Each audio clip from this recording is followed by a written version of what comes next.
This video is brought to you by BoardGamePrices.com. Find the best prices for board games at BoardGamePrices.com.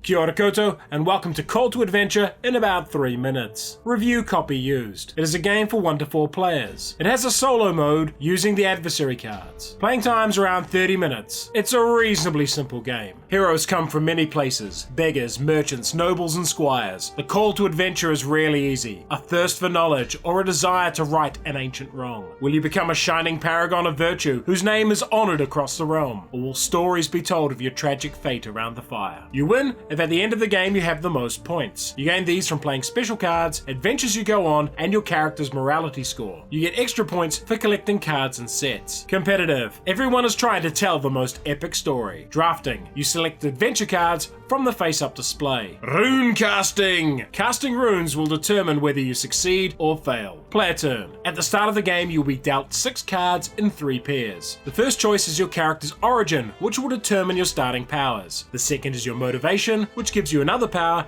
and the final one is your destiny, which is the goal you are striving for. You start in Act 1 and have the choice of selecting any of the face-up Act 1 cards. This one does not require a test for this character to claim, only an experience point. Note you can also spend experience to discard cards from the display and redraw. When you claim a card, you place it on your character board. Next turn, we try to claim a card that requires a test. This one requires 4 successes, and it uses the runes shown here. You always take the 3 basic runes and add any other ones matching the test. In this case, 2 blue runes. We could also spend an experience to draw a dark rune up to 3 times, but that can have consequences to our character's morality. We cast the runes and get this result. The basic slash symbol is 1 success, and the special symbol counts as 2. The final symbol allows us to draw a character card. We then claim the card and add it to our character. We can now use 3 blue runes, which is the maximum of 1 type and includes a special bonus rune. Cards can change your morality score. For example, this one lowers it. If your morality is high,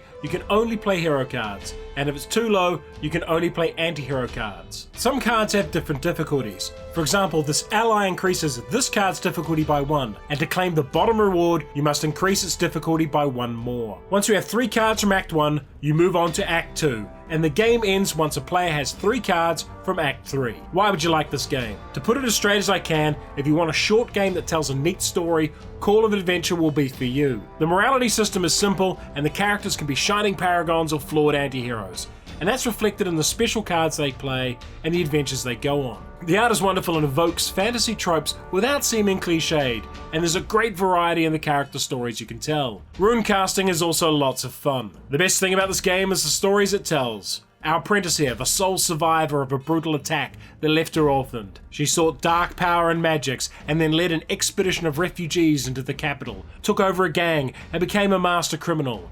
Her destiny was vengeance, so she succumbed to the dark magic, harnessed the power of the living flame, and slew the archmage who had destroyed her village. However, the journey is far more important than the destination. Scoring the game almost seems an afterthought compared to the stories you can tell. People looking at this game solely for the gameplay will miss a lot of what makes the game special. And the grey runes really annoy me, as they are so hard to tell apart from the basic black ones. If you want a character creation game that's more mechanics heavy, try Roleplayer. Alternatively, you can also check out Vindication. Call to Adventure. Answer the call. If you enjoyed this video, like it, subscribe to the channel, and support us on Patreon.